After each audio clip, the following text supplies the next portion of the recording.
how are you? Hope you're fine. This is the Shy Yeti Show. 10, 9, 8, 7, 6, 5, 4, 3. Good luck, studio. Oh, it's the Shy Life Podcast. Oh, there's going to be some drama ahead. All I wanted was a pie, and then I hatched out of an egg. Okay, bring the mic over. He's ready to record. I see your mental condition is improving. Is it metaphorical? Is it deep? Is it deep? Boy, he said all that shy is right. Blimey, Governor, it's the Shy Life Podcast. Hello, Queen. Quack, quack, quack. I don't know how he does it. Excellent. 6, 7, 8, 7, 678.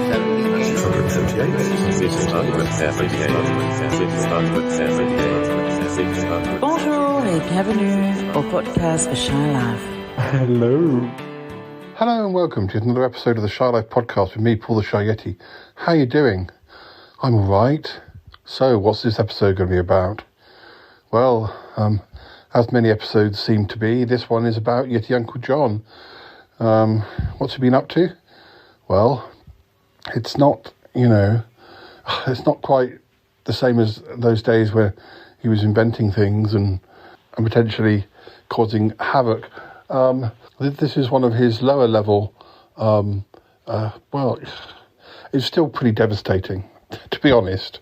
Do you remember that he was writing a book, or he did write a book about the Shy Life Podcast, and I had to sort of have it banned because it was full of lies, basically, and fabrications about how wonderful he was. So in the end, it never got released, even though I did do some rewrites on it to try and make it a bit more truthful. But anyway, he lost interest.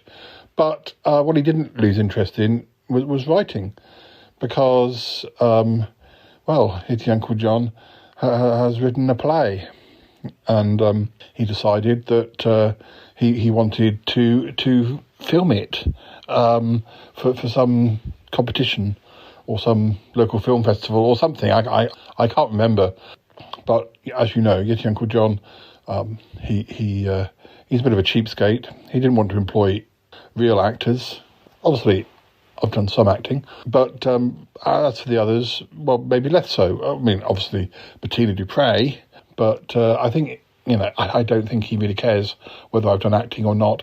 I think Bettina was the one in his sights. But anyway, we should run the theme music. When we come back, you'll see exactly what the play was about and how it went when Yeti Uncle John decided to direct his own script. Okay, run that theme music. Darling, it's the Shy Life Podcast. Yes, but it's a positive thing, Paul. The highlights, the Shy Life. I'll go anywhere for a potato. Delicious. Hello, campers. How are you? You quite like a big bang, don't you, Paul? Good grief. Well, that's a whopper. Oh, Go Shy Yeti. Oh, I hope he hasn't found out my secret. I think he has. I love the Yeti. It's my favorite thing. If you thought that was bad, just listen to this. Yeah, I'm strangely drawn to Yeti Uncle John's ankles as well. I could eat my body weight in crisps every day. Has anyone seen my hot sausage? It's all gooey and meaty and yum, yum, yum, yum, yum. Here comes the grizzly. It's the Shy Life Podcast. I can't wait for it to begin. I like that, yeah. Look, mommy, I'm famous. Marvellous, Paul. Hi there. I can't believe he's done it, Paul. What exactly, Cromitty? This whole script business. Oh, I know. It's a very Yeti Uncle John sort of script, isn't it? Well, Paul, I mean, I've never seen a script that he's written, but I did see extracts from that Shy Life Podcast autobiography that he wrote. Yeah, well, I saw a lot of that because I was involved in rewriting it, but never got published though, did it? No, probably for the best. It was very much his story. Yes. Well, this is very much his story too, this script. It is, yes. How best to describe it? Well, Paul, it's sort of like Yeti Uncle John the early years. Yeah, that kind of sums it up, I suppose. Not the very early years, not the childhood. No, sort of, I don't know, the 20s, is it? Or the 30s? I think it jumps around a bit. He's trying to be all arty and clever, but he's sort of written it like it is a fiction, though. Yes. Yeah. The main character isn't really named, is he? No, not exactly. Yeah, but it's him. It's meant to be him, isn't it? Well, absolutely. I'm pretty much sure. Oh, dear, oh dear. It's very over the top, isn't it? Very fantastical. It is very fantastical, Paul. We're supposed to believe that this is what his life was like. Well, the trouble is with Yeti Uncle John, we didn't really know him, or we didn't really follow what he was doing when he was in his 20s and 30s, because in my 20s, we were up in Sutton Park dealing with all that, and then you and I lost contact, and Yeti Uncle John was never around then, was he? I'd hear the odd bit of news about him, but he was a very distant relative then. He was being merciful, Paul. Don't let me say that. Well, you know what I mean. Yeah. Oh dear. So, he's meant to be turning up, isn't he? Yes, he is. This is like a series of scenes, isn't it? A series of scenes. Yes, this whole film of his, it's very disjointed. It could be about, 20 different people. There's no development of story. It's very, look, I did this, how wonderful I am. Well, that may be a rather harsh sort of critique on what he's written, but no, you are right. It is very much like a list of his achievements, all this character's achievements. Well, come on, Paul. The character's called Donald. He's called Donald, but he's called Yeti Uncle Don, isn't he? Yes, exactly. Yeti Uncle Don. It's hardly subtle. Why didn't he just say, it's all about me? Well, I think it's pretty much self-evident, but anyway, he's supposed to be turning up to discuss filming. This is going to be such a mess. What, this film? Yeah, we're just doing it in the area, in people's houses, with people he knows. Well, it's for this amateur film festival, isn't it? I know. And he only found out about it the other day, and the film festival is only in a week. Well, I guess, we do have access to Bettina's house and Tallulah's house and some countryside and places like Richmond Park and the canal. But how much does that relate to the script? I wouldn't be surprised if he's written the script to reflect the locations that he has. He might as well have just written a complete fantasy. I know, Paul, I know. And has everybody agreed to take part? I don't think anyone's had much choice. I think both Cuthbert and Ick had lines in the original draft, but of course they won't be able to take their parts. But I'm pretty sure the Magpies feature. That's probably the Magpie. Oh, just a minute. Here he comes. He's coming up the path now. I'll let him in. Thanks, Cromarty. Oh, Cromarty, thank you. Paul. Hello, guys. Oh, dear. Yes, thank you. I'll have a cup of tea. It's all right. The kettle's just boiling. Oh, thank you. So, what do you think? Do you like the script? Yeah. We've read it. Yeah. Well, I should hope so too. Yes. Well, there's one thing I would say is that it's full of words. Well, yes. Most scripts are. Yeah, well, it's definitely a positive. It's definitely a positive. Yes, absolutely. Well, come on, guys. Heap me full of praise. Well, it was very you, Yeti Uncle John. Or should we say, Yeti Uncle Don. You saw through the script then. Wasn't sure that you'd realise. Yes.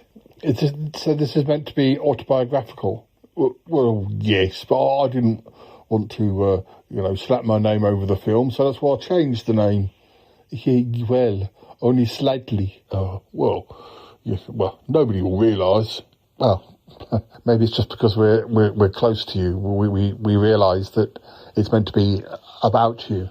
Of course, we were just saying we didn't really know you then, so we don't know how authentic your script is or how many embellishments there are. Embellishments, Paul? I've told you stories about my life before now. Well, we have heard various anecdotes, but all out of order, and some of them seem to clash or contradict each other. It's a bit like when you talk to Bettina. I mean, none of her stories ever seem to match up. I wouldn't let her hear you say that, Paul. No, Paul means nothing bad. All we're saying is that, you obviously got up to a lot in your 20s and early 30s. Oh, I did. I did all sorts of things. All sorts of jobs. Yeah, it's just that some of these scenes, I don't remember them happening. Some of these scenes, well, at least one of them involves me, and I don't remember that actually happening. Oh, well, you know what they say.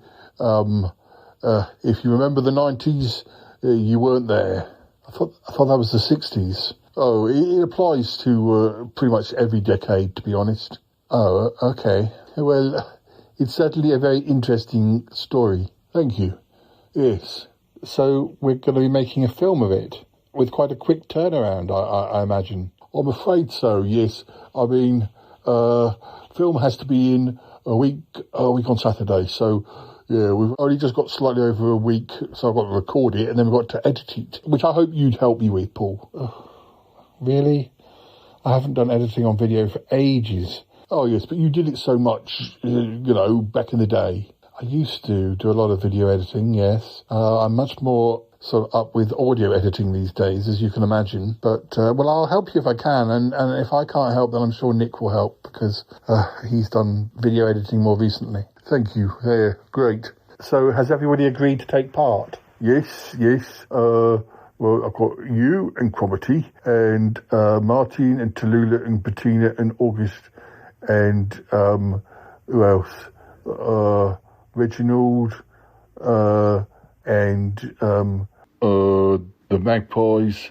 Obviously, Cuthbert can't really do it at the moment, and Eek, can't really do it at the moment. I was going to suggest it to Ozzy, but doesn't like he's going to be around. He's overseas. Who else? I might ask Albert or Charlie Gurr to do some voiceover stuff. And I bumped into Wilson, and he said he'd quite like some part, but we'll have to see. Oh well. Are you going to be playing a role, or are you just being a director? Oh, well, I think that's pretty obvious, Paul. Oh, I'm going to be playing the lead.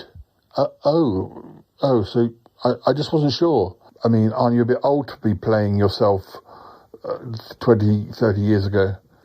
Paul, the one thing people always say about me is that I look very good for my age, so I think I can pass for 20, 25. Really? Yes. I mean, a little bit of makeup, a little bit of Vaseline on the lens. Well, maybe quite a lot of Vaseline on the lens.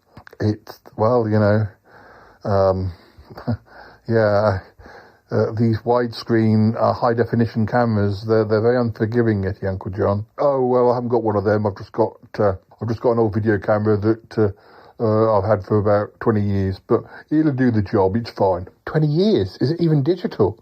I'll check. I think so. Yeah, early digital. Oh dear, it'll be very pixelated. No, Cromitty. It's not that cheap.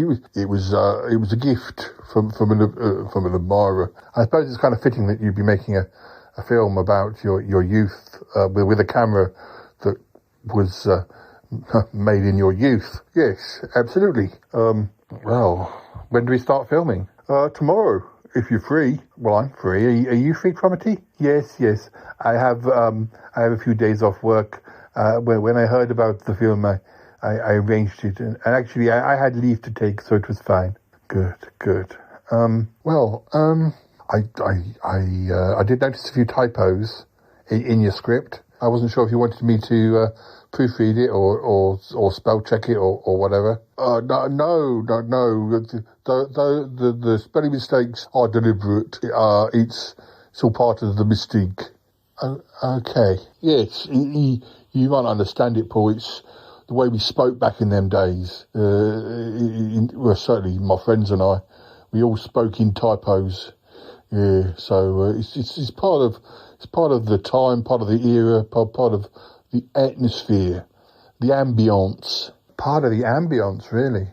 Gosh, well, you're obviously part of quite a gang. Yes, I mean, as you'll know, having read the script, it is very much about me and my gang, and some of the jobs I did, some of the people I encountered, so some of my bows. Your bows? I didn't know you did archery.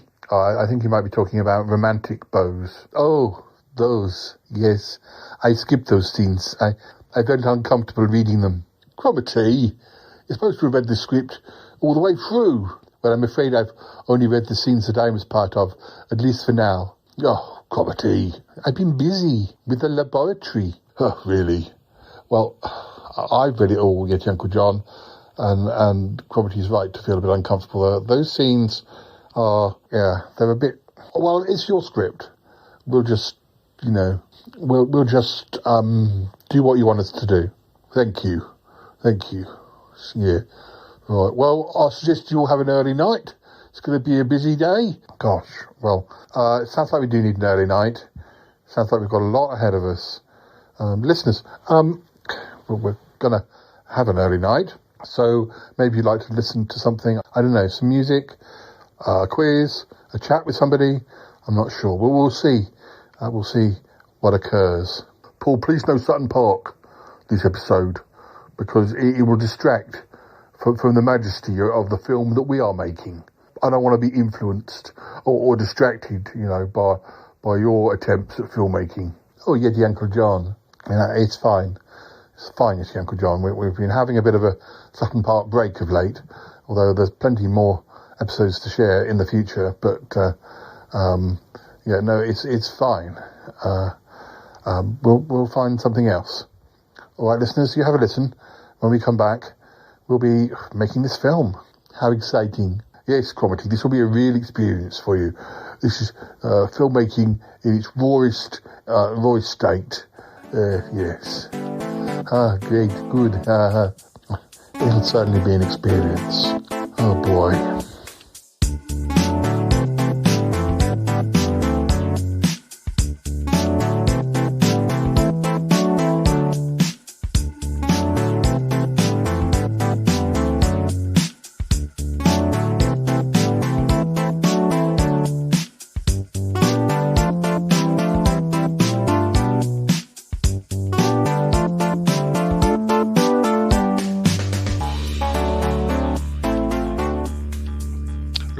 For you,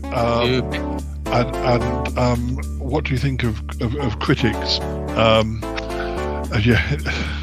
mean, I've a good example I was thinking of recently is that I've just been to see the new Indiana Jones film. Oh yes, and I think the press hated it. All the word of I don't know how many Indiana Jones films I've actually seen from beginning to end. I couldn't confirm I've seen any from beginning to end, but I've probably just been, it's been a long time.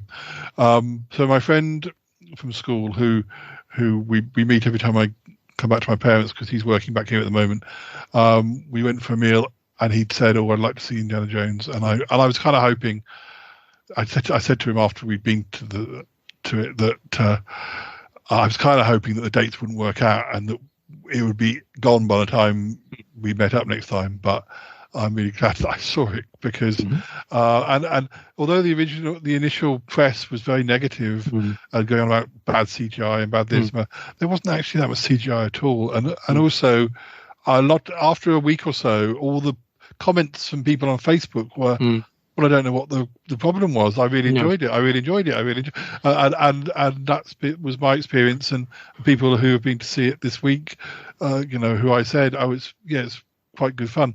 Have said the same. I mean, not really thanks Harrison Ford, much more to Phoebe Waller-Bridge from Fleabag.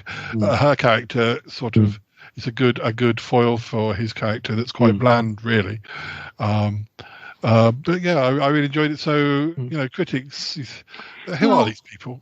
Well, this is it. I mean, the thing is that I don't make a living out of my podcasting, as you know. I mean, I don't think I made a penny out of it. But the truth of the matter is that what we do, or what I do, is I act as I share my opinion on programs that I have watched, and sometimes I don't like them, and sometimes I can mock them, and everything like that. And so it's difficult for me to criticize the critics, but equally I think most weeks or most episodes where I'm being critical, I do at least add the caveat, but what do I know? I've never made a television program. I've never made a movie. These people don't put these things together to make them badly. I think there's a lot of nonsense talked about fine art by fine art critics, which sometimes makes me roll my eyes and generally want to, my teeth itch, all this kind of thing. But what I think, in the end, people like to know whether something's worth their while. Is this going to be good? Is this going to be bad? And that can only come down to an opinion. The problem is sometimes that when people take that as gospel and people will prefer to listen to a critic than actually go and watch the film and make up their own mind. And I think what bothers me more actually is received opinion. It's this, if you don't agree with me, you are stupid attitude that a lot of people have. It's again, I mean, the other, wearing my other hat, that's kind of like why people are critical of eras of Doctor Who.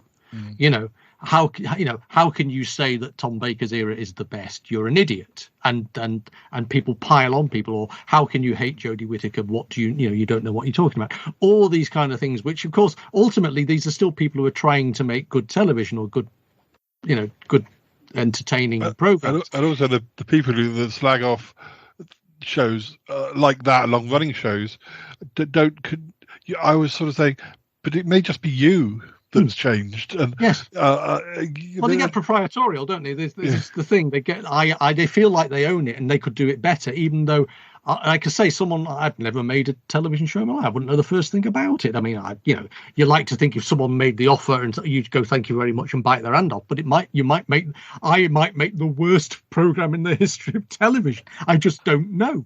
It was just Doctor Who, Doctor Who be played by Yeti Uncle John, and it would, I'm not very. I think he'd do a good job.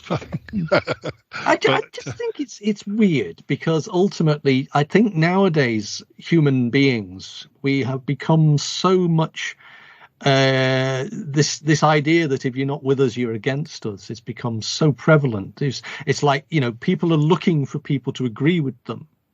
And ultimately you're allowed to go and see a movie, and despite what everybody says, you're allowed to like it, even if everybody's telling you it's rubbish. There are some terrible movies that I will watch as a guilty pleasure. There are some wonderful movies that I think, it's a bit average, that.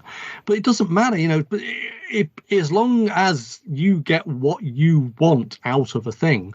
I mean, the critics are a kind of necessary evil because, generally speaking, people will go, I've never heard of this. What's it like? What's it about? So maybe critics need to be just more, well, if you go to this film, you will get 2 hours of this and this, and it will be entertaining. It might not be the greatest script. It might, I mean, I recently sort of, for my sins, been watching a lot of bad television, and I know it's bad television, but equally, whenever you mention a certain show is bad, people will just tell you that it was their favorite and how dare you and all this kind of thing. And you think, well, I can make a rational decision, or I can make a judgment rather, based on the amount of stuff I watched, that actually some of the dialogue in The $6 Million Man is not well written.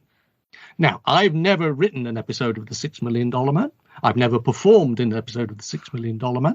But nevertheless, I can see that for not being well done. The show overall is perfectly adequate and perfectly enjoyable. It's a passable hour of television, but there are exchanges within that are bad dialogue, because I've watched things like Playford. I've watched well-written television. See, that's bad, isn't it?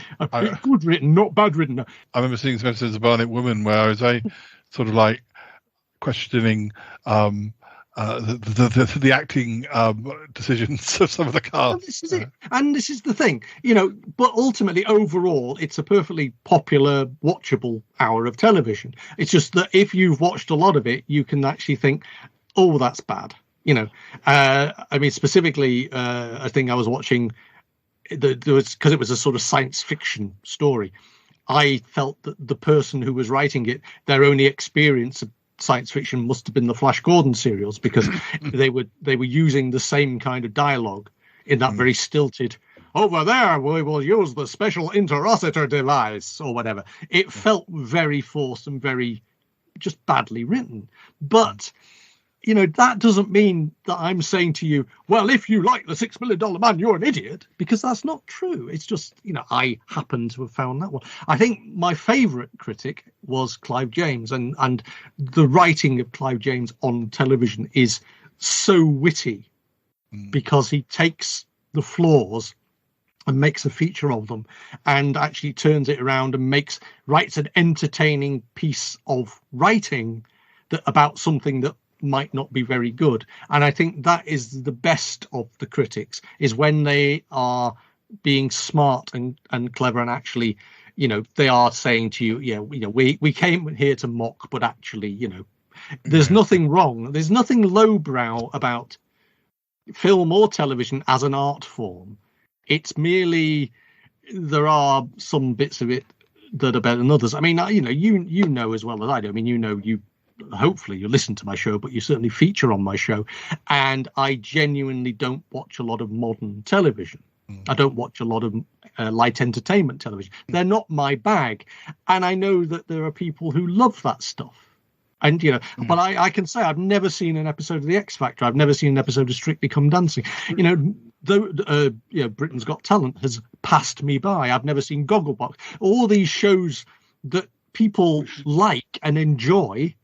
There's nothing wrong with that. They're there for those people to watch. I'm not going to say that's shit television. I'm going to say, well, that's just not the sort of television I want to see. I don't want to watch Who Wants to Be a Millionaire, or I'm a Celebrity Up the Jungle, or whatever it's called. Those are not shows that appeal to me. But I've got enough television, quite frankly, that I do want to watch, that makes that irrelevant. That's the thing. Television itself needs to be broad spectrum enough that it's something that everybody likes, even if some people hate it. Which is why it made sense to have Doctor Who on a Saturday night with those other shows that I never watch around it, because otherwise you're basically saying, if you don't like these reality shows or singing shows or dancing shows, then we're not interested in you as a viewer. They just got so conceited. They think, oh, these are doing really well. They're not thinking, well, there's an actual audience out there who'd like to see something a bit more balanced on a Saturday evening, and you're not serving them at all, and so they're going off to Netflix or to their DVD collections. Well, there's a fortnight every 4 years, or called the Olympics, and every other 4 years the Commonwealth Games, and I basically don't watch any of that. So I watch my discs, or I find other channels to watch. There's a fortnight every year, which is Wimbledon, where I don't watch that. I'm quite happy that other people can. I mean, there are people who roll their eyes when I listen to hours of the Test match, the cricket, and yet I never watch any football. And yet there are people I know who are passionate about their football. And football has just completely escaped me as a thing that's got any interest for me. I never have had. I've never had a team. I've never wanted to. But that, and you could say that the problem is now that people want people to be just like them. With the birds of a feather thing, we all flock together. So there's a lot of people who just want to say, I think football is rubbish, so everybody should. And that's basically a form of cultural fascism that, quite frankly, is not acceptable. I want to live in a world where if people want to watch football, they can. But equally, I want to live in a world where people want to watch Doctor Who, they can. Yeah, I think my thing has been more. I don't expect them to get rid of football. That's unrealistic. But what I expect people is to go. Being a Doctor Who fan, say, is just as legitimate as being a Manchester United fan. They're both forms of fanaticism. About being a fan of anything is a perfectly acceptable thing if that's your bag. But if the you're difficulty is don't assume that everybody's as interested in it as you are. But also, if you're a football fan or a sports fan, that seems to be fine. But if you say you like train spotting or you like watching Doctor Who, then it certainly used to be a bit of a thing that people would giggle about. Yeah. And really, the things that football fans do to follow their teams is far more extreme than most Doctor Who fans do to follow Doctor Who. So, well, yes, but equally, again, it fascinates me. Getting back to what we were talking about earlier, it fascinates me the amount of what's it called? Not free income. What's it called? Spare cash anyway that people have to spend on their hobbies, their interests. But it's there's an awful lot of Doctor Who fans who seem to be quite happy, have hundreds of pounds to spare to buy merchandise and things, and again there is in football as well. It's not a cheap interest,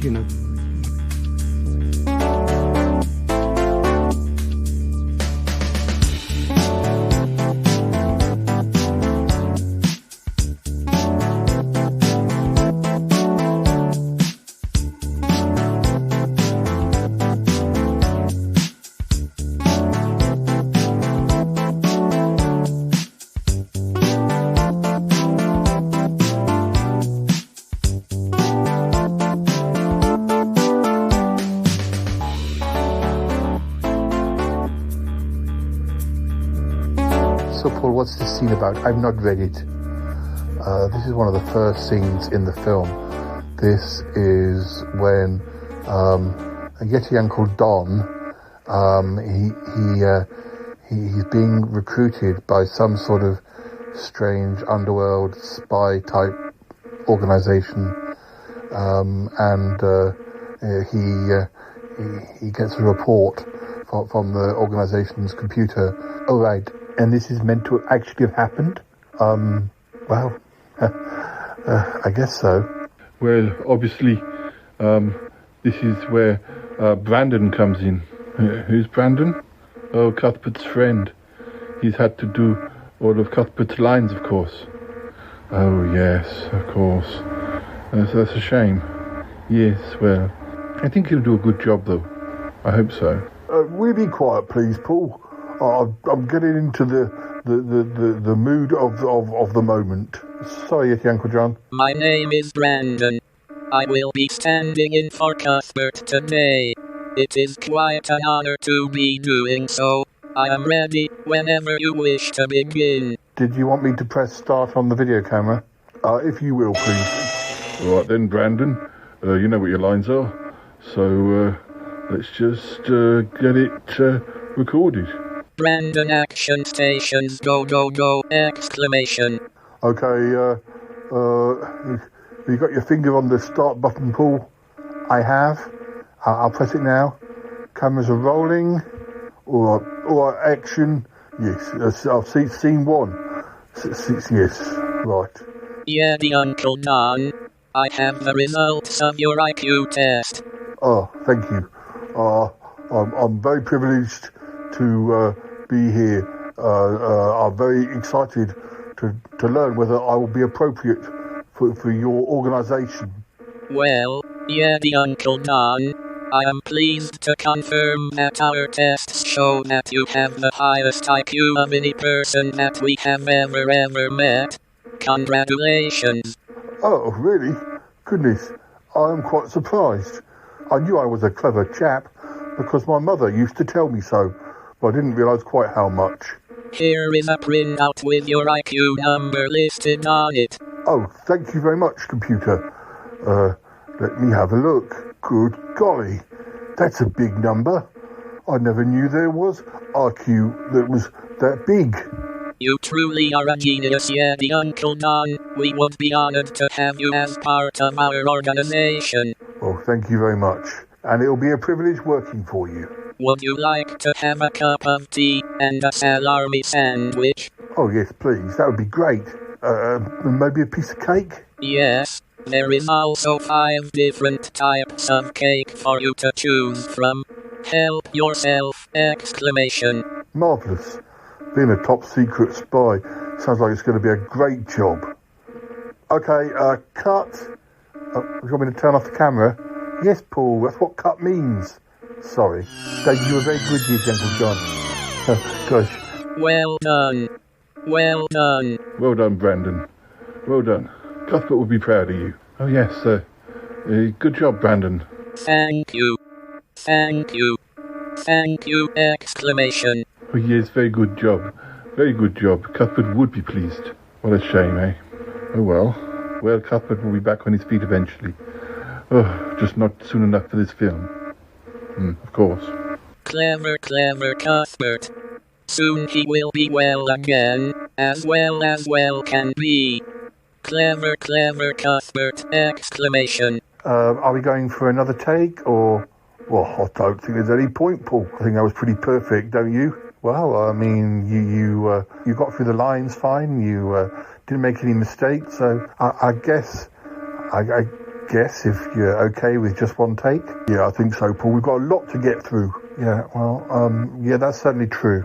So how long were you with this spy organisation? Well, it turned out it wasn't quite what I thought it was going to be. Oh, how disappointing, Yeti Uncle John. Yeah, it was more like, well, it was more like being a store detective, to be honest. At some of the big stores in London, like Harrods. Yeah, you had to go in and pretend to be a shopper, you know, one of them sort of pretend shoppers. Oh, yes. It really did sound a lot more, I don't know, a lot grander from the script. Well, that's what I thought. I mean, I've sort of tried to make it seem a bit more grand than it actually was, just because it's a film. But anyway, the next scene involves a scene in the shop where I worked and the magpies. But oh, okay. And who's in that scene? I think Martin's in that one. Is that right? Yes, Martin's playing one of the shop boys in the store. Well, I saw him in his costume. He looks marvellous. yeah, he does rather show off his. Anyway, he does. Yes. Okay. So are we filming in a shop? Well, yes. Wilson has allowed us to use one of the quieter areas of the Kapow supermarket. Yes, he's been very supportive. Has Wilson got a cameo too? Well, yes, I've given him a very small part. He's going to play the manager. Oh, right. Yeah, he's not really an actor, to be honest, so I don't want to expect too much of him. That's fair enough. Well, let's get on to the next location then. Yes, yeah, absolutely. Goodbye everyone, and good luck with the rest of the film! Exclamation.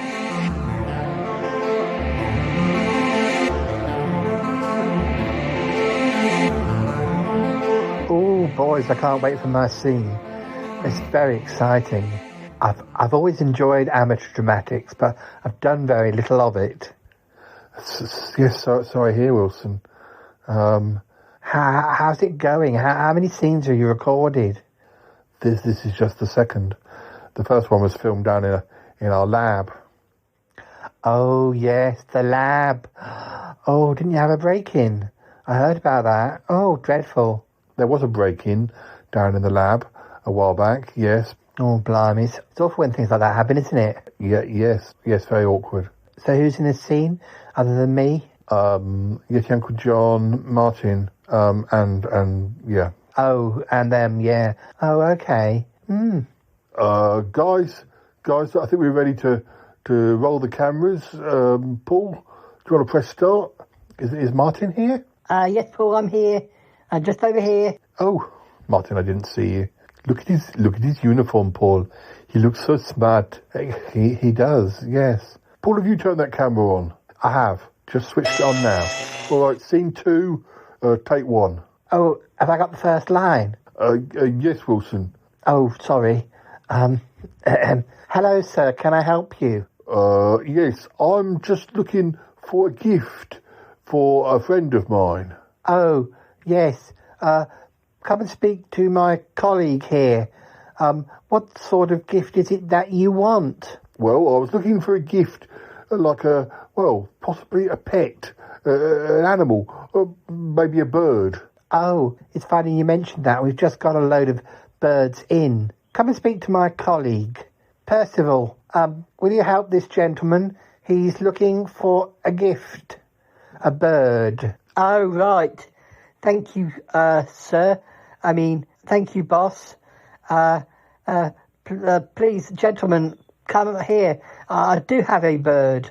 Well, that's wonderful to hear. What sort of bird do you have? It is a magpie type of bird.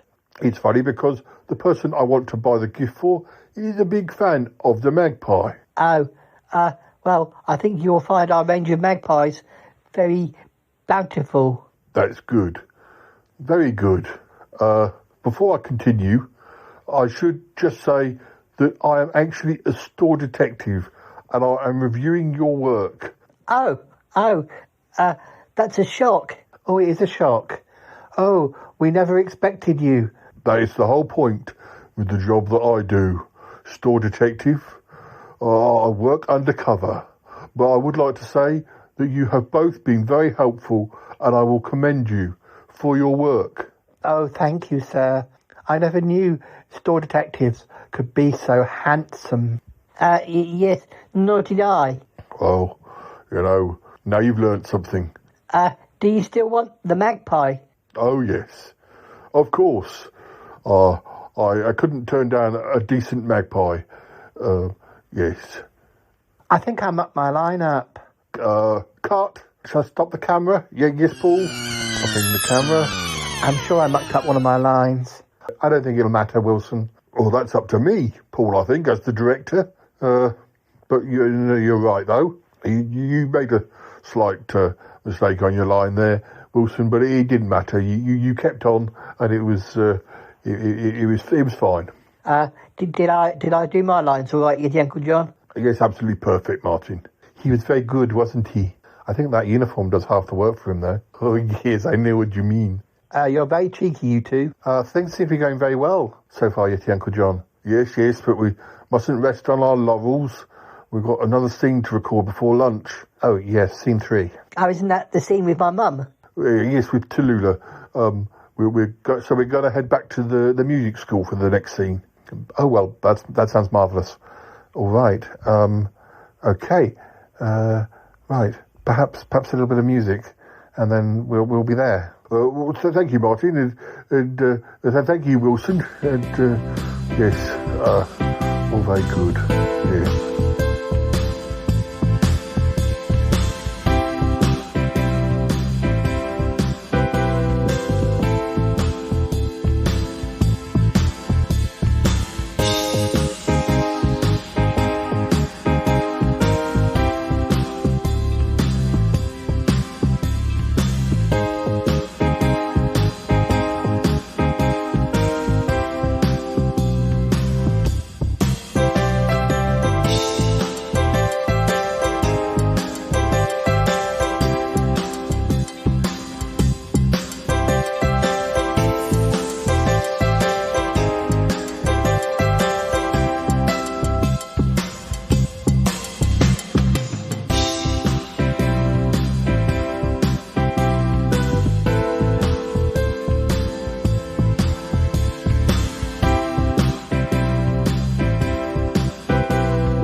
So listeners, we're at the music school now. Now, the next scene, scene 3, it's a scene involving Tallulah. And now it's not the sort of scene I expected. You know how Tallulah is with Uncle Warren, quite doting and quite. I was kind of expecting that Yeti Uncle John would write a scene where Tallulah was going to be sort of playing a character that was in love with Yeti Uncle John, but actually it's not quite what I expected. Well, what are you saying, Paul? I was just saying this scene 3. It's not the scene that I imagined it to be. He's cast Tallulah in a role, I guess kind of unexpected. Yes, I think you're right. Can we have some quiet, please? About to start recording. Paul, can you activate the camera? It's not a wrap. That's what you do at the end. Take scene 3 to Okay, camera's rolling. This is exciting. I'm very excited about my scene. You'll be wonderful. So let's start, I suppose. Whenever you're ready, Yeti Uncle John. Miranda, I must beg of you. I know my job as a store detective is taking up a lot of time, and I've not had the time to spend with you. But please don't leave me. I promise I'll find more time for you and for us. And you know I love you, Miranda. Oh, Yeti Uncle Don. I know that you do love me deep down, but I think you are more married to your job than you are to me. That's not true, Miranda. It's not true at all. You know, yes, being a store detective takes long hours. He has a lot of responsibility. There's all sorts of things going on down the perfume aisle at the moment, I'll have you know. I know, but every week it's something. It's always something, Yeti Uncle Don. I know, I keep making excuses. What can I say? I don't think you can say anything, Yeti Uncle Don. No. You know, to be honest, I almost wish you were having an affair. But no, it's this job that you're wed to. You don't love me. You just love the life of a store detective. No, it's not true. I'm sorry, I'm leaving you. Goodbye, Yeti Uncle Don. Oh, Miranda. Oh, gosh. That was quite moving. Cut. Yeti Uncle John, that was very... It was very... Yes, a very good job, Yeti Uncle John. I'm quite impressed. Oh yes, you were marvellous, Yeti Uncle John. Well, you were marvellous to Tallulah. You really gave it to him. I really believed in you. Oh, thank you, Paul. That's lovely of you. Yes, I agree. Yes, she was good. But, you know, I think we were both good. I think we bounced off one another, Tallulah. Oh, yes. I like that idea. Bouncy. Yeah. So, look, I think we're going to stop for lunch now, aren't we? Yes, Paul. Then we'll do scene 4 after lunch. Yes, scene 4. Who does that involve? I think that's our scene, Paul. Yes. Our main scene is together. Yes, it's nice, isn't it? Yes, I'm glad you cast us together, Yeti Uncle John. Oh, it's fine, Paul. It's fine. You know, I thought you two would work well together. Cromitty can give you some tips, Paul. What do you mean? Well, you know, you've not done a lot of acting, have you? Cromitty, you know, he's a wise man. Thank you, Yeti Uncle John, but hasn't Paul done lots of acting? Has he? Oh, I guess so. If you say so. I've done loads of acting. So I've been in films with Nick. And yeah, other stuff. Charming. Well, anyway, thanks to Tallulah.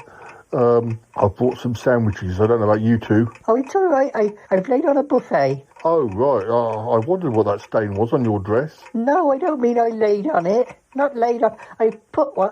Oh, dear, you're teasing me now. I was, yes. Listeners, I think it's time for another piece of music or something, or a quiz or a chat. We're going to have our lunch, and then after lunch, it's our scene. Yeah, I mean, things are going okay, I guess. I mean, the whole story is ridiculous, but yeah, at least things are going okay. For now.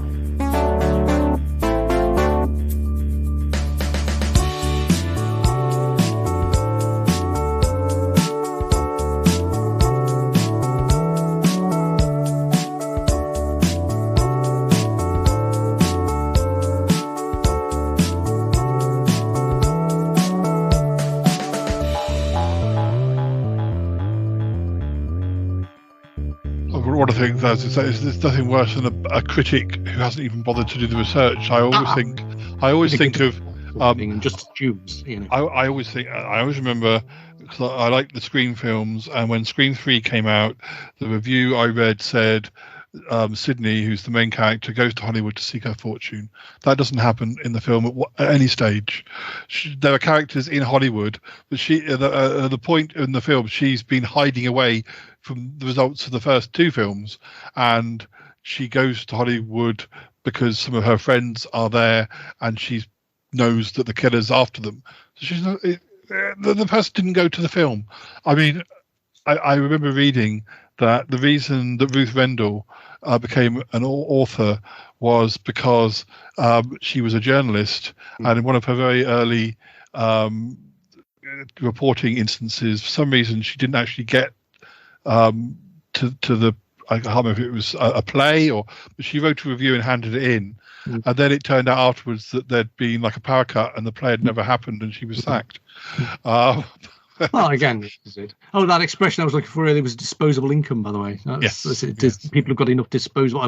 What's disposable is anybody's guess, but basically, you've got spare cash to spend on rubbish, I suppose. But the interesting thing is that no, I was in a DVD box set the other week, and the episode description, none of the things in the episode description happened. None of them. I mean, I was thinking, well, this sounds like an interesting episode. It never happened. I don't even know where they got it from. But it is interesting that when people don't do the work. Yeah, I think you're right. But also preconceptions are a terrible thing. I think the worst thing you can do, actually, is hype a series and tell everybody it's the best thing ever, because everybody's idea of what the best thing ever is different. So if you actually go, you are going to be disappointed. If you actually sort of temper people's expectations, you will.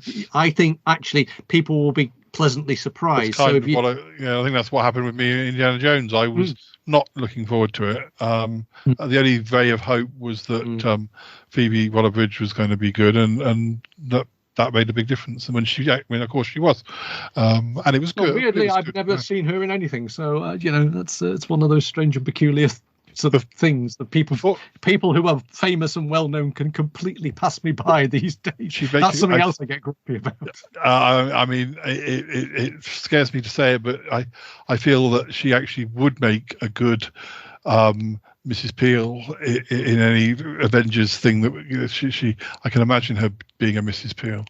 I think if you made the Avengers obviously they made up a new character with Tara, they made up a new character with Emma Peel. I think you just, I think maybe it's a bit like the James Bond films. They have a different female character in the next film. Yeah. So maybe, I don't know. That sort of character. I don't know what they'd call her, but just a different name, not to be another Mrs. Peel, but to just be another Avenger. I think would be interesting.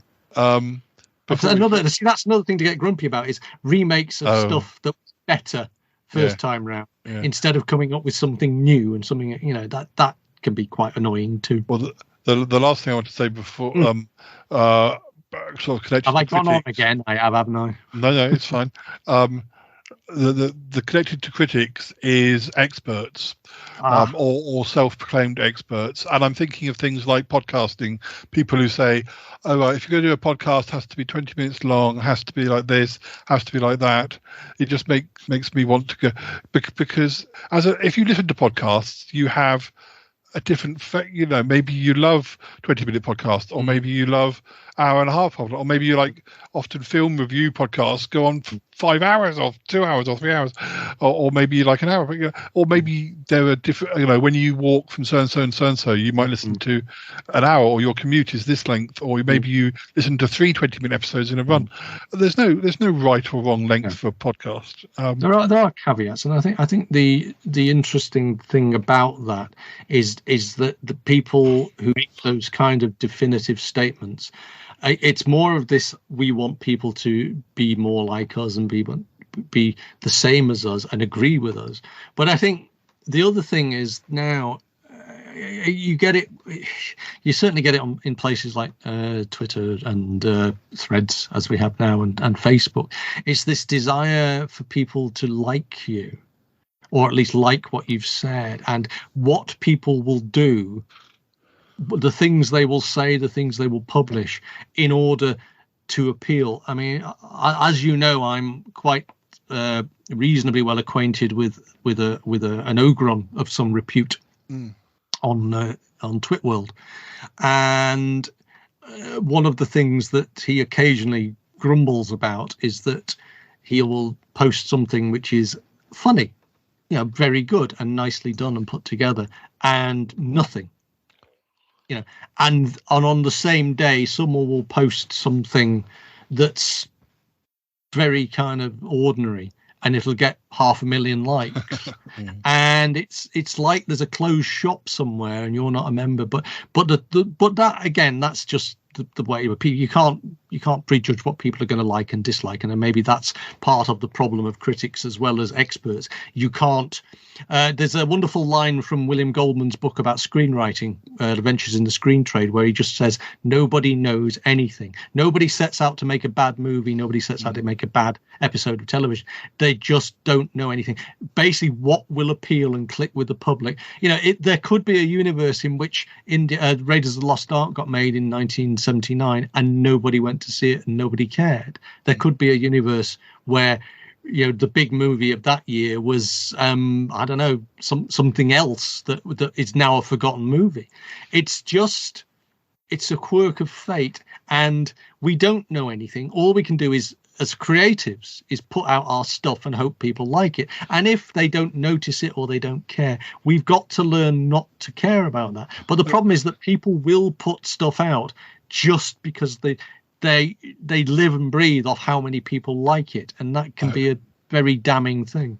I mean, I know a lot of these professional YouTubers who I watch, like the travelogue ones, they put a lot of work in it, but they started out with probably just getting hundreds of viewers, and now they get 117,000 or something. Yeah. But I mean, recently I went to a friend's house, and I said, because he had YouTube on a big screen, and I always which I technically probably do as well, but he wanted to see some of my videos that I made 13 years ago. And we watched them on the big screen. We watched quite a few in a row, and even though they are 13 years old, I stand by them, and I think, you did a pretty good job there.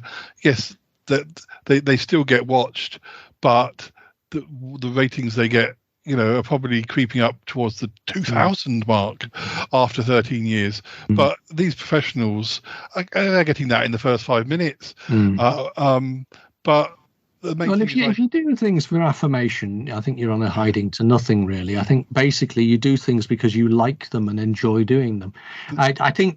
I suspect the thing that bothers me more now is it's basically, I mean, if you're a struggling writer and you see somebody who's, because they've been on the X Factor or whatever, they get a book deal because it's their name, because they know that's going to sell. That, I think, is a worse aspect of it, really. But I don't think, if you just do things because you want people to give you lots of likes and up your profile and to make you an influencer, I think you're on a hiding to nothing. Do it because I don't think when I was doing my videos there was even such a thing as influencers. No, this is what I'm saying is if you make it, they will come. It might take many years.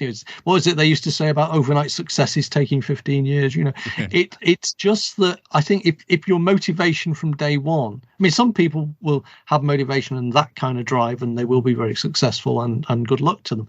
But for the majority of people, if you're trying to do something because you want it to be that, you're probably less likely to succeed. I think I'm able to kind of distance myself. I think the reason I'm glad that I'm happy with. So it was mainly my Shy Yeti on location videos where I went somewhere, did a poem, did a silly dance, maybe did a bit of a sketch. These are only. I think they're the most mainstream thing that I've ever done. The books, you have to buy them. The Sutton Park is a very massive beast. It's hard to sort of just dip into it. Even the podcast now, you could listen to the odd episode, but each episode is at least an hour, and there's a big history to some episodes, whereas you can just dip in for 10 minutes to Shy Yeti on location video, and as a snapshot of what I've done. If one of the things that, if everything else was going to vanish, I would be quite pleased if those remained, because I watch it at 15 years distance or whatever and think, I quite like that guy. He did pretty well. I'm quite happy with those still, which, I mean, I know I do have a tendency to pat myself on the back with things I've done, but only because I think, at least you don't want to be unhappy about something you've done. You don't want to. It's nice to think, I think it is. I mean, you've got to accept that if you are in any kind of creative, I don't say business, but if you're doing anything creative, and something is good and nobody notices it, that is disappointing, and that is disappointing. But I think in some ways, I'm more disappointed by somebody who keeps trying to flog that dead horse and keeps pushing it and says, okay, because I think actually in the end it might take a while, but these things do get found. I think they genuinely do. If you're doing good stuff, people eventually, it might take a long time, but I think people will come there. I think part of me is, I have a kind of, it's bipolar relationship with this, because part of me is quite happy to be invisible. I'm not the media whore that I sometimes suspect people think I am. I actually am quite happy to just do my show, and sometimes I forget to even promote it, and it still finds the audience it gets, and they're an audience I'm grateful for. I don't have numbers in any massive quantity, but those people who come back every week, they're obviously finding something to enjoy. And they go and maybe tell somebody else, and so those numbers creep up, and you don't hit a tipping point where suddenly like 80 people tell 80 people who tell 80 people who, that sort of escalation doesn't really happen. But they might say, oh, this was quite enjoyable, and their mate might go, oh, okay, let's have a listen, and so it creeps like that, and that's good enough for me. I don't really I've never liked, this is what my mother never understood, I've never really liked being the centre of attention. My mum always wanted to be the centre of attention. I really never liked it, and it led to a certain amount of friction between us. However, that said, I know when somebody does notice a thing, I actually quite enjoy that. There is still a little bit of dopamine hit there that goes, oh, somebody liked something I did, and that's a different, but I feel that if I got to the point where I couldn't walk down the street because people going, you're that person who does that thing, that would terrify me. I'd crawl under a rock and never come out again, I mean, you can't sit there and wait to be discovered.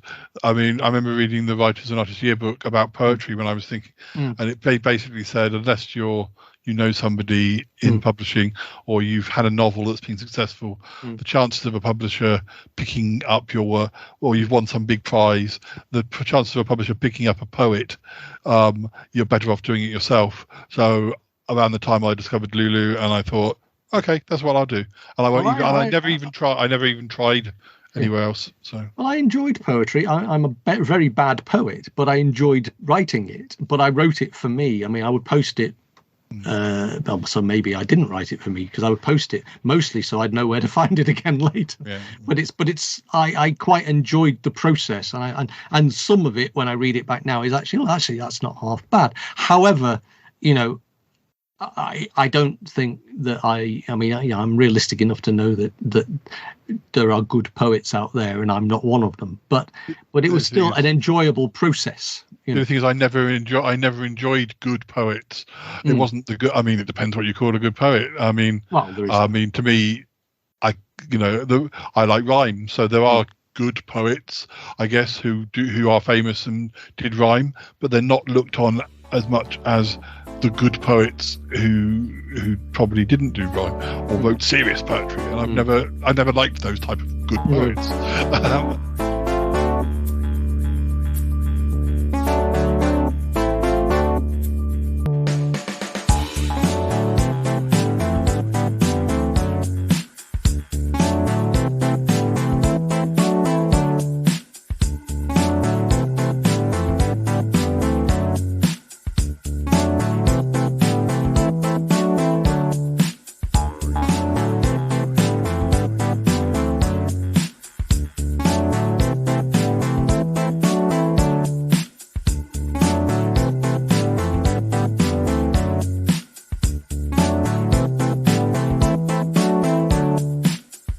Right, Paul, turn the camera on. Scene 4.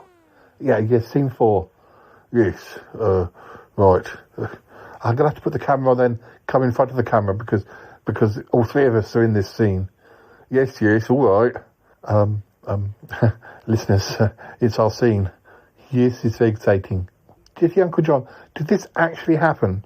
What's that, Paul? Well, Cromitty and I are playing like groupies of you. Yes. But, I mean, you were a store detective. Did store detectives really have groupies? Of course. I was well known. As a store detective. I had quite a following. All right, okay. Well, it's probably, we're going back to, costumes and uniforms, and he's quite dominant as a store detective, Paul. I guess so, yes. Oh, well. Okay, camera's running. Good. So, yes, Uncle John, you have to walk down the corridor. Go down the corridor and then walk back. Oh, yes, sorry, Paul. Sorry, I was thinking about my lines, and sorry.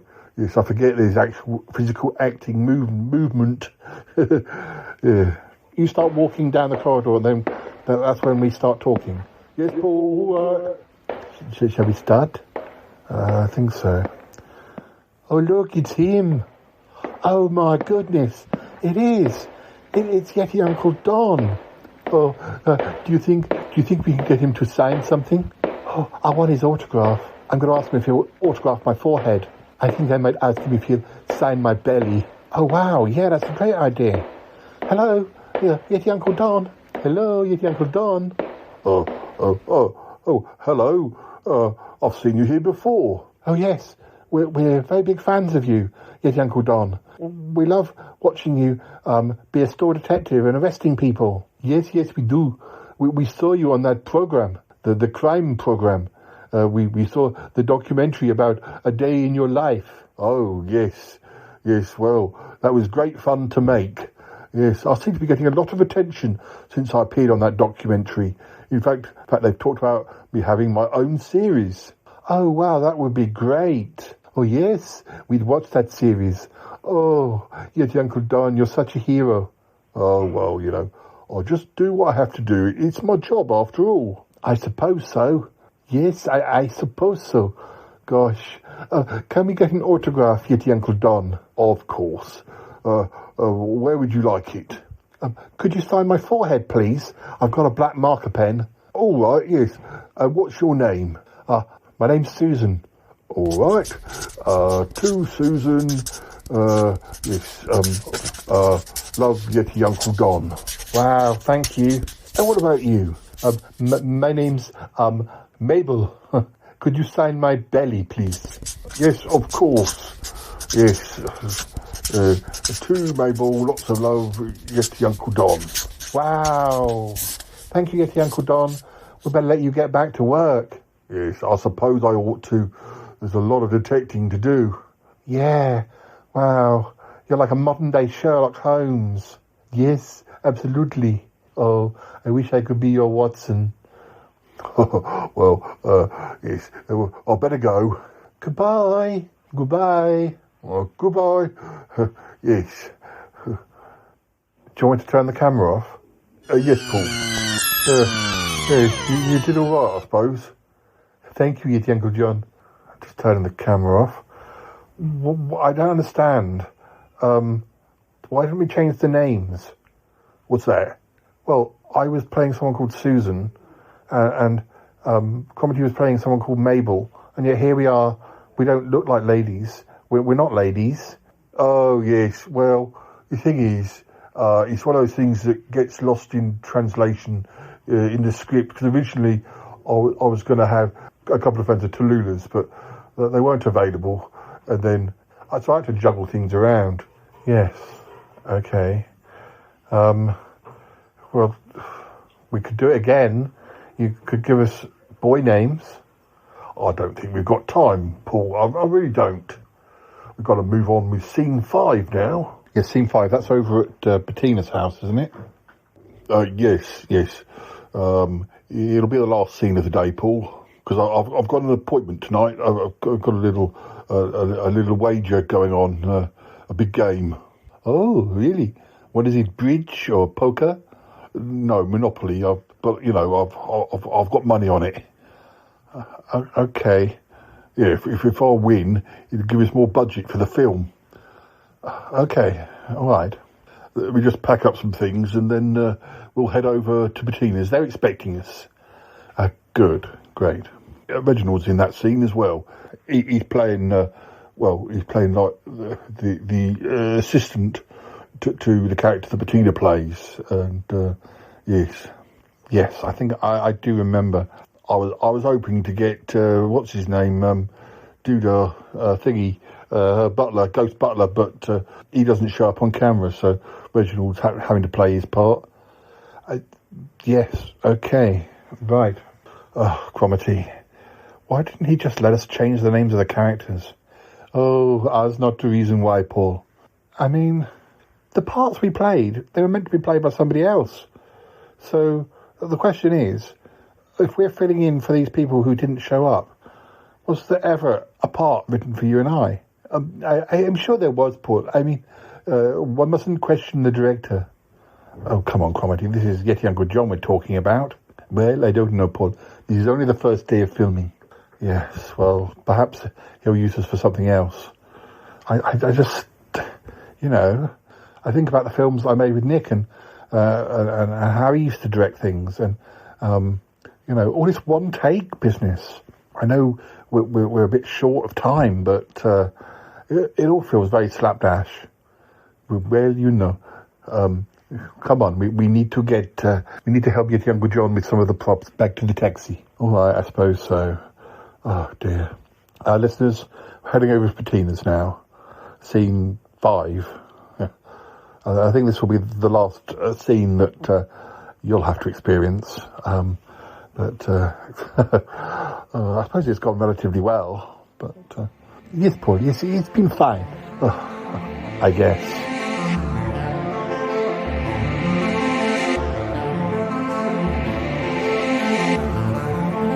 Darling, I'm quite excited to play this role. I've played many characters in my in my time, but I've never played a member of the royal family. Oh, as well, I thought you were perfect to play Queen Elizabeth, God rest her soul, and August, and you playing Prince Philip, God rest his soul. Oh, thank you, yes. Well, I haven't done a lot of speaking. I mean, well, it's nice to get a more prominent role, I must say. I usually play tea kettles, as you well know. Oh, no, well, on this occasion, yes, it's very important that, yes, you play this part. And you, Reginald. Oh, yes. I'm very, very happy that you asked me to play a role in your film, Yeti Uncle John. Well, I know it's only a brief role, but I thought it really suited you. Thank you. Thank you. Listeners, this scene is apparently when a Yeti Uncle Don is awarded some sort of medal by the Queen and Prince Philip, and it was for being a good store detective. I mean, it's almost borders on fantasy. Well, actually, total fantasy. Well, if we could have some quiet now. Paul, if you turn the camera on. Sorry, I think there's a bit of noise in the background. I think, yes. Quiet on set, please. Quiet on set. Okay, I've turned the camera on. If you'd like to start whenever you're ready. Yes, right. Reginald, it's your first line. Oh, yes. Yeti Uncle Don, you're here. Their Royal Highnesses are ready to receive you now. If you'd like to follow me in. Oh, yes, thank you very much. Oh, this Buckingham Palace place, it's very nice, isn't it? Yes, we like it. Yes, thank you. There they are. Just ahead. Just walk up to them and curtsy as you approach. Oh, yes, right. Oh, hello. Are you Yeti Uncle Don? I am. Yes. Hello, Your Royal Majesty. Hello. I've heard so much about you, darling. Sorry. Oh, I'm terrible. I've corpsed. That's what they say. That's what they say when you laugh. Sorry. Can I do my lines again? Yes, of course, Bettina, yes. Hello, Your Royal Majesty. It's me, Yeti Uncle Don. Oh, darling, I've heard so much about you. Oh, yes. And this is my husband, Philip. Oh, hello. My name is Prince Philip. It's very good to meet you. Yes. It's very good to meet you, sir. I hear that you've been an excellent store detective. I have. Absolutely, I have. Oh, that's wonderful, darling. It's nice to know that someone like you is looking after our interests. I am. I'm very much looking after your interests, Your Majesty. Darling. Well, here's your little badge. It's made out of paper mache with some gold tinsel on it. Oh, that's marvellous. Thank you very much. This is the most important moment of my life. Oh, well, I'm sure it's just the first of many things that will be important in your life. Yeti Uncle Don. Oh, darling, yes, I agree. Yes, this is just the start of a glorious career, no doubt. Oh, thank you very much. I'm sure that you will also have a great career. Yes. Oh, thank you. Oh, yes. Cut? Yes, Paul. That's a wrap, I think, at least for today. Darling, I feel so embarrassed about laughing in the middle of the scene. It's fine. We'll edit round it. Well, I mean, I don't mind doing it again. Oh, no. We're working on a sort of one take basis, really. We feel it gives it a certain ambience. Oh, darling. Well, how many other scenes have you got to do? Oh, well, it's a few more yet, but not today. That's all we're doing today. Anyway, I better get things packed up. Thank you very much. And thank you for letting us use your wonderful house. Oh, darling, it's fine. I can't believe I got to play the Queen. Oh, I can't believe I got to play the Queen's husband. Oh, you all did a wonderful job. Oh, yes, it was all wonderful. Yes. Gosh, Cromitty, are we going to be here every day that we're filming? Well, if we do, I think we'll get our names as production assistants. I suppose it's worth it.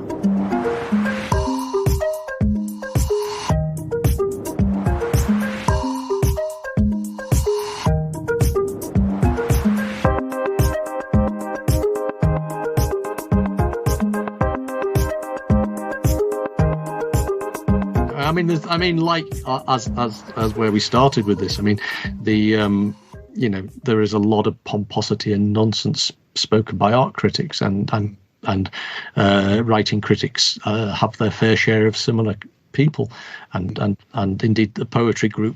There's sometimes nothing more awful than actually being in a creative writing group where everybody, their own ego is the most important thing in the room, and they just tell you something's rubbish rather than. Yeah, I was reminded today, and again, I like Canaletto, or I like Constable. I like that sort of art, but I also like modern art. But I like modern art that I think, gosh, how did they do that? I won't name the artist, but you remember a few years ago there was an exhibition, and it was everywhere, and it was just hearts with words written in it, and it was just done with blue pastel. It just looked like anyone could have done it, and yet the background to it, the art critic was, and they did this because, and it was like, it just to me seems like. Yeah, there's a lot of. I don't see that. I feel like the person woke up and the art studio woke up and said, "You do know your exhibition is next week," and they're like, "Oh, I've got some blue pens here. Let's just do something." Can't even be bothered to work out whether the words I'm writing are spelt properly, but maybe that's being horribly judgmental. Probably. Well, is, I don't know. I suppose I've been a harsh critic of modern art generally. I mean, I like to be able to see the craftspersonship. Yeah. I like to be able to. I like the skill, and I like the fact that someone has.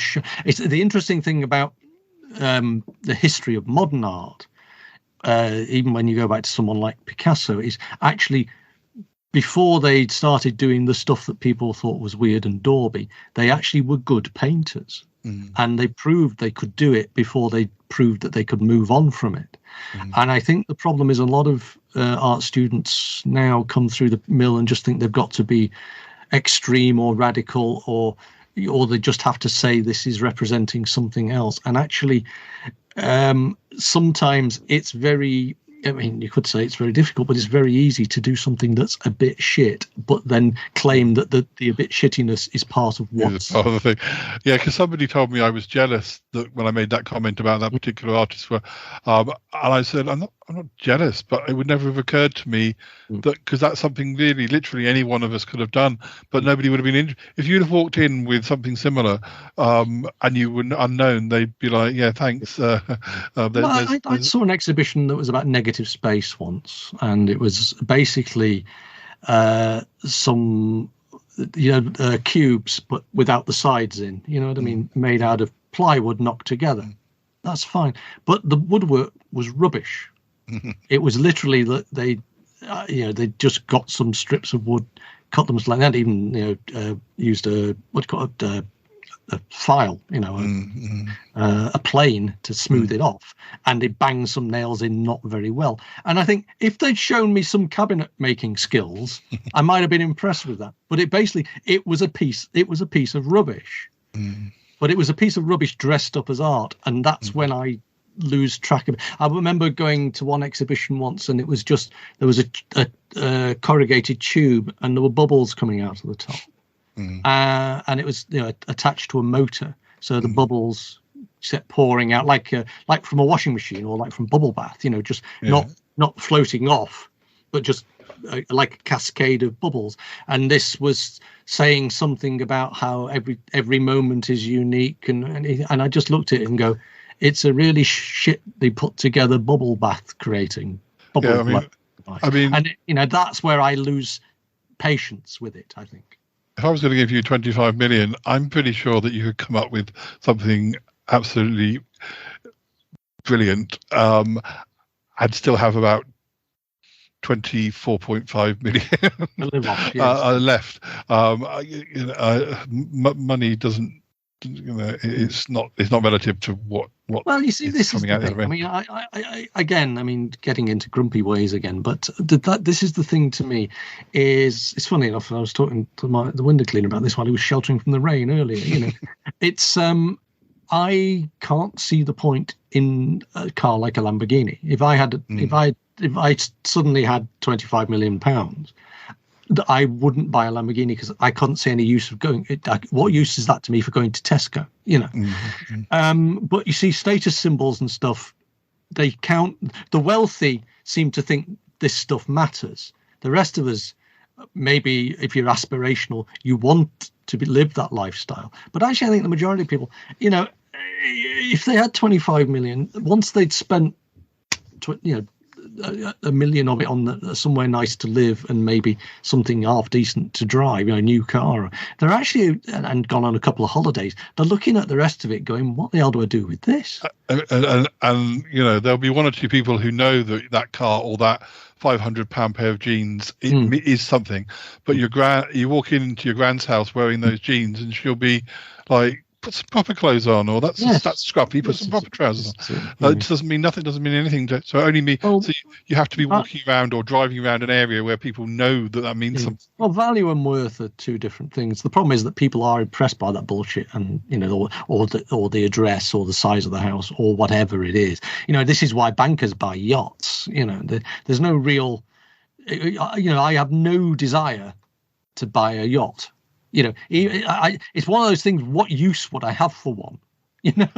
Sometimes, and yet for some reason, people seem to think they're rich, therefore that's what they've got to do with it. But sometimes when you see TV or you go to a museum, I mean, presuming that what you're seeing isn't a fake, but like if you see a crown or something, they don't always look like, that could be. Sometimes I think, it's really cheap. Is it? Maybe it's because it is a fake, or maybe it's. I can't tell the difference. What use is a diamond encrusted iPhone? What use is it? It's it's still just a phone. Just because you can put it down and people will go, that cost me £500,000. Like, if you want to impress those, they're not people I would want to impress anyway. But setting all that aside, what bloody use is it?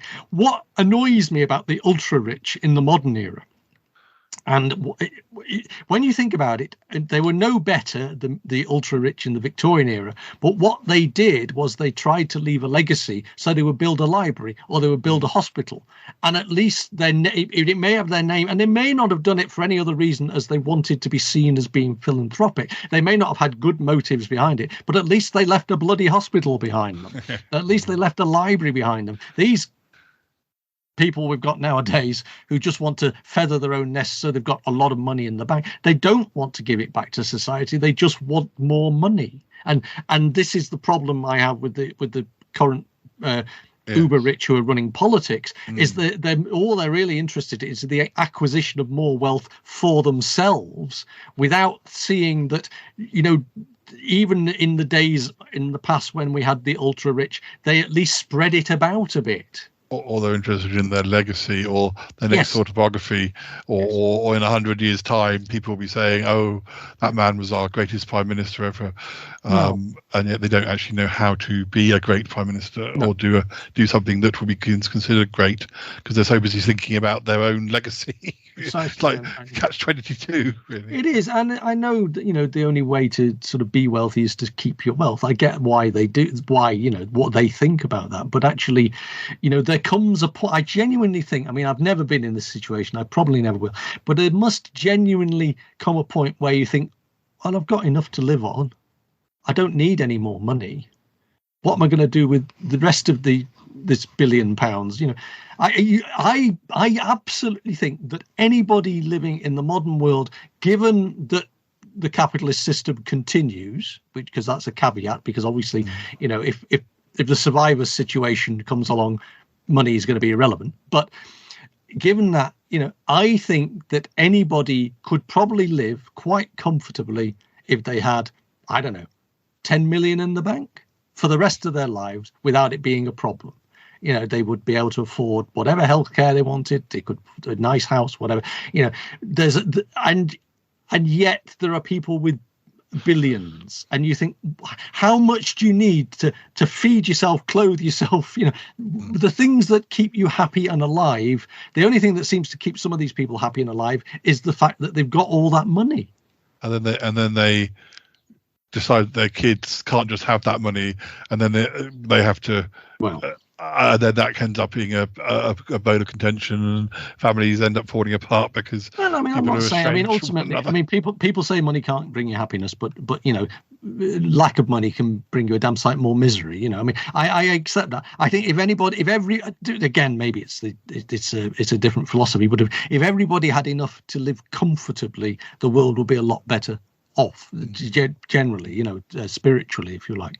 But this idea that somehow, there must come a point where you've simply got enough. You've got enough to be comfortable and feel reasonably secure for the rest of whatever. I worked it out once. I was sitting in the office once, and this was a long time ago, and there'd been a lottery win on the news, I think, so it must have been the early days of the lottery. And I worked out that on my wage at that time, if I carried on earning for the rest of my career till, retirement age at that point, I would probably earn in total less than £250,000, far less than £250,000. And people were on this program and they were saying, oh, well, I only won $1 million.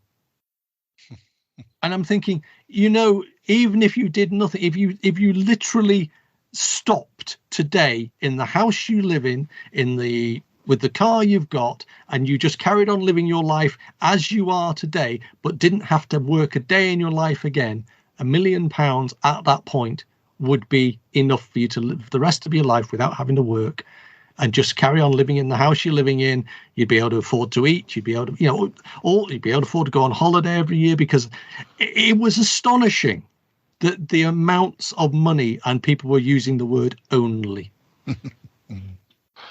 Oh dear! Was that enough of a rant? I feel quite exhausted now. I'm sorry. I always think that. So I know you push these as being grumpy. When I listen to them back, I always think we're being quite cheerful. But I don't know. Maybe my cheerful is other people's grumpy. Who knows? I think it's therapeutic for us. Probably why we do. We feel like we've got it off our chests a bit. Indeed.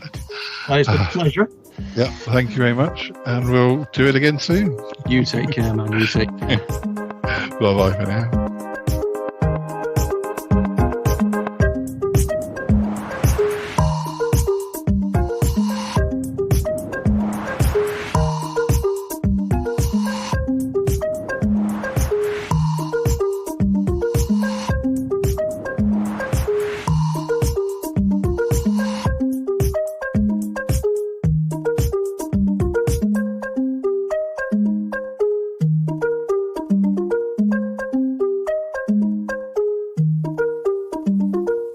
Listeners, that's about it for now. I'm afraid that's a day in the life. That's a day behind the scenes of Yeti Uncle John's film. He's a very hands-off kind of director, I guess you could say. I mean, at least he's not bossy. I guess we'll have to see how it all comes together. I'm sure it'll be wonderful. Yes, I'm sure it will be. Well, we'll be back again soon. We've got plenty of episodes in the can. I hope you've enjoyed this behind-the-scenes look on the making of a film, even though it's a Yeti Uncle John film. Who knew he was such a talent? Oh, Paul, stop it now. I'm sorry. I try not to be sarcastic, but it's just very difficult. Oh, Paul. All right, listeners, bye for now. Goodbye, listeners. Goodbye.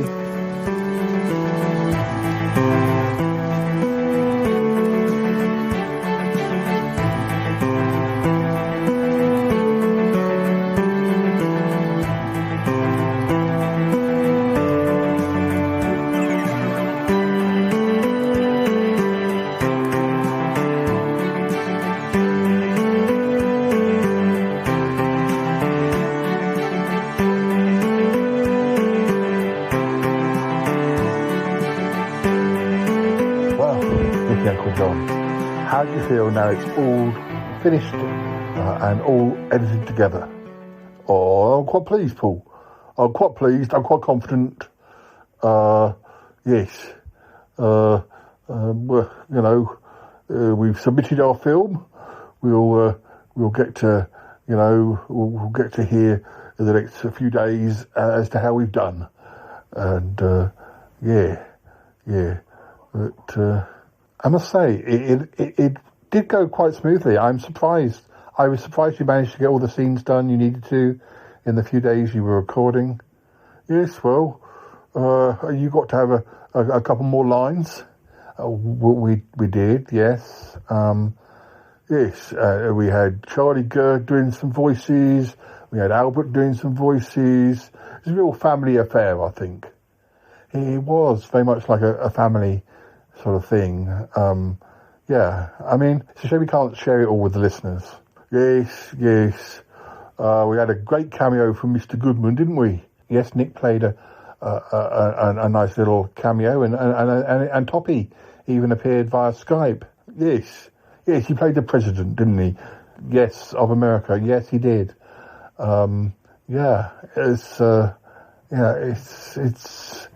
It's hard to believe that so much has happened in your life. Yes, Paul, I know. Still, I mean, of course, the day that we were recording was all about when you were a store detective, but you did so much else, or did. But the store detective stuff was one of the most exciting things I did, and the most notable things where I was kind of noticed and rewarded for my work. Yeah. I mean, gosh, how many store detectives get to meet the Queen and Prince Philip? Oh no, I was very lucky. I still have that badge. Yeah. Well, I imagine it's something you'd want to hold on to. But anyway, well, what next? Another film, another script? Oh, I think so. I mean, the whole competition business, the whole film festival thing is exciting. But I must have a word with Robot Big Fatty, because of course he's into acting these days as well. Yes, he was in that movie where he was a bouncer, and that was very exciting too.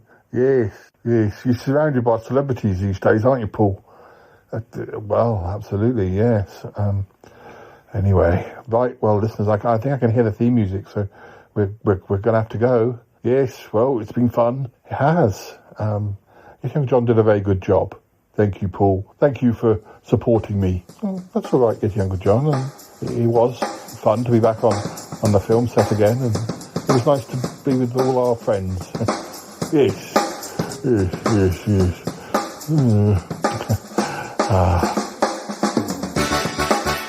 gotta go now. Bye. Gotta go. Bye. Goodbye.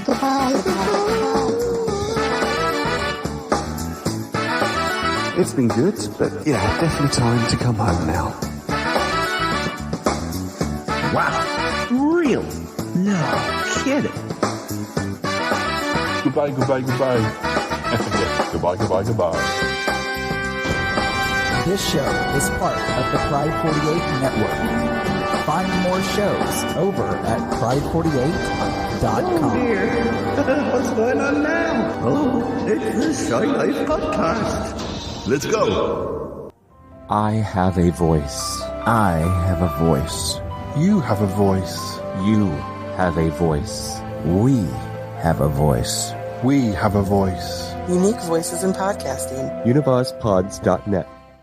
That is so cringe, oh my god. You're a man of culture as well.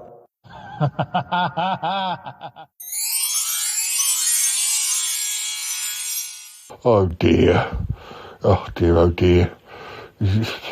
So disappointing. Young John, what's wrong? Oh, well, I've just got the results of the competition. It's not as I was hoping.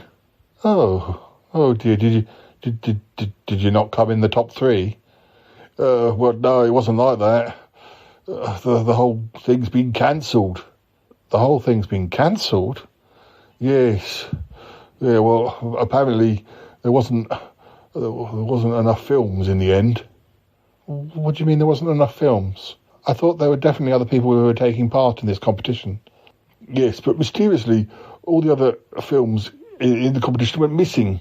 I think they were stolen, and they couldn't be retrieved in time. So, the whole thing had to be cancelled.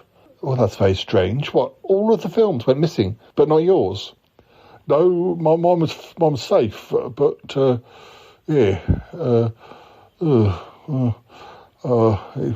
a shame. That is a shame. All that hard work. Well, at least they showed my film. People did get to see it. Oh, what a dreadful... Or maybe the police will find the other films, the ones that got stolen. Maybe the competition could be reactivated when the missing films are... Who would want to steal a load of films, amateur films? I have no idea, Paul. I have no idea.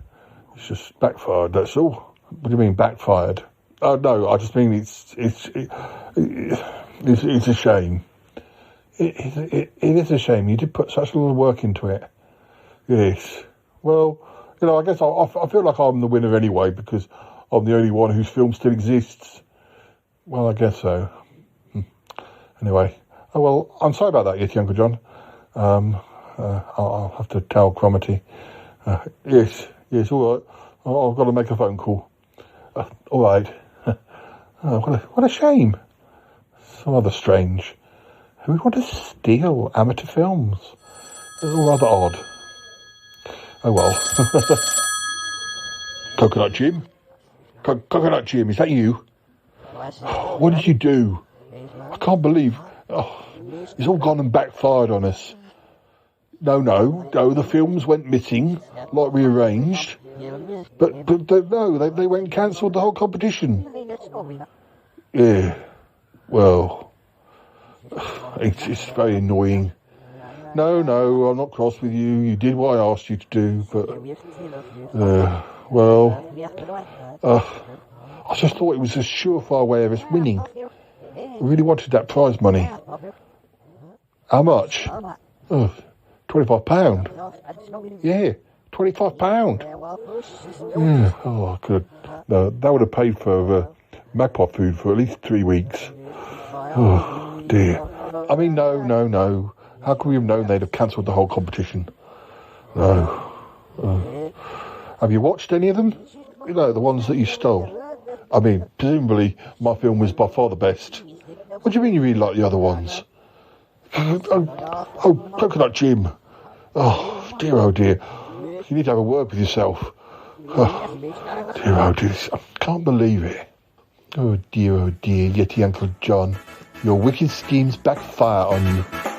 Silly boy. Oh my God, there's nothing I like better is when another new episode of the Shy Life podcast comes out. Oh, I think that was a wonderful episode, don't you, Toppy? I sure do. Yeah. Oh, yeah.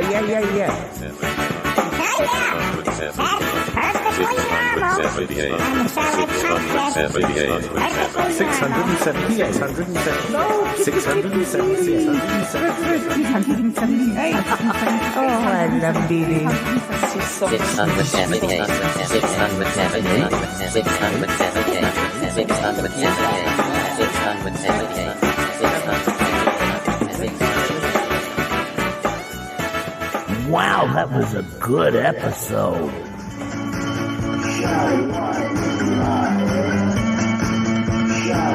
This is just the weirdest thing I've ever heard. Et voilà.